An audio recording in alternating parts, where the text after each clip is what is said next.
The gloves mania continues, with rubber glove makers Supermax Corp, Top Glove Corp and Hartalega Holdings all rising to fresh record highs before paring gains at the close. Supermax bulls pushed the glove makers' share price to an all-time high of 16 ringgit before it ended the day up 2 ringgit and 36 cent or 17.33% at 15 ringgit and 98 cent. At the closing price, it is valued at 21.73 billion ringgit, which means it has overtaken RHB Bank and Petronas Dagangan in terms of market cap. Meanwhile, Top Glove finished 2 ringgit and 8 cent or 9.49% higher at 24 ringgit after reaching its all-time high of 24 ringgit and 50 cent.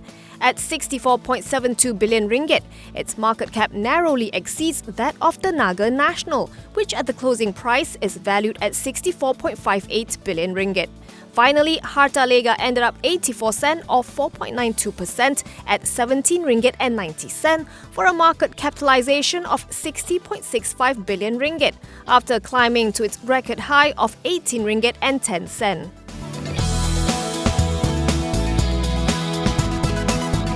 Ex-Election Commission Chairman Datuk Azhar Azizan Harun was made the Dewan Rakyat's Speaker without a vote from the members of Parliament right after his predecessor Tan Sri Muhammad Arif Muhammad Yusof was removed from his position by a margin of 2 votes. This caused a commotion to break out among the MPs, which resulted in Azhar booting out Shah Alam MP Khalid Samad from the sitting today for constantly interrupting his speech. This marked his first ruling as the new Speaker. During his inaugural press conference as the Speaker today, Azhar explained that there was no need for a voting process to pick a new Speaker, as there were no other nominees put forward. He added that the opposition did not put forward any candidate and that there was no need for a notice to be issued to prompt the opposition to name another nominee.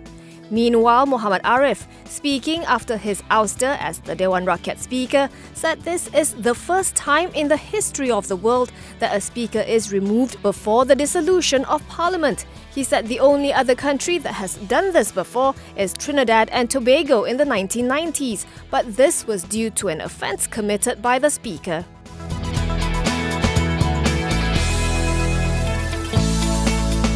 Former Ministry of Education Secretary-General Datuk Sri Alias Ahmad admitted today that the ministry did not act against Jepat Holdings despite allegations of wrongdoing with regards to the 1.25 billion ringgit solar contract it signed for schools in Sarawak. Alias is the 12th prosecution witness in the graft trial of Datin Sri Rosmah Mansor. During cross-examination, he said that he had been alerted to allegations of cheating by ministry officials and that a meeting was held in March 2018 to discuss them.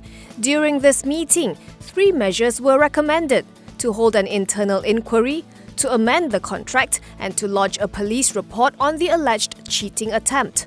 But Alias said none of the measures were implemented. In his view, they were unnecessary since anti-graft officials were already investigating the matter. He also denied conspiring with then Education Minister Datuk Sri Madzeh Khalid and Jepat to ensure that there would not be any action against the company.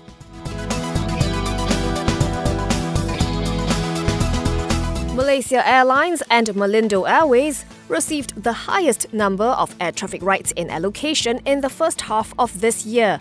The 2 airlines secured 14 out of the 27 air traffic rights approved by aviation regulator Mavcom during the period. AirAsia Group received 6 and AirAsia X received 5, while Raya Airways and MyJet Express clinched 1 each. According to Mavcom, Malaysia recorded a 27% drop year-on-year in air traffic rights applications in the first half of this year. The number of applications was 74.3% lower compared with the preceding period of the previous year.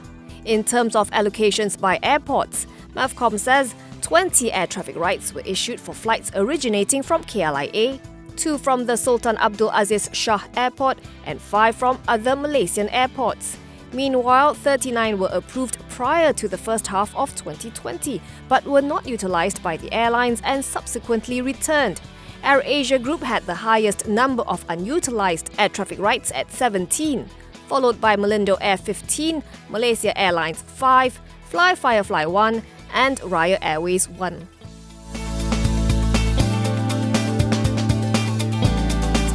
Homegrown premium jewellery distributor Aurora Italia International has gotten the green light from Bursa Malaysia Securities to list on the LEAP market.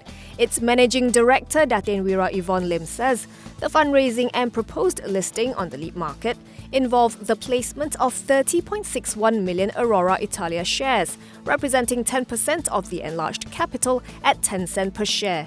The company aims to raise gross proceeds of about 3.1 million ringgit via placement to select sophisticated investors. It will use some 61% or 1.86 million ringgit to open 3 new retail concept stores in China, Hong Kong and Thailand to support its business growth. 1 million ringgit will be used to defray estimated listing expenses and the remainder for a new retail and point-of-sales system.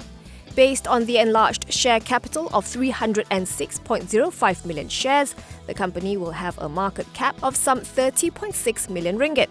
The listing is tentatively scheduled for the end of this month.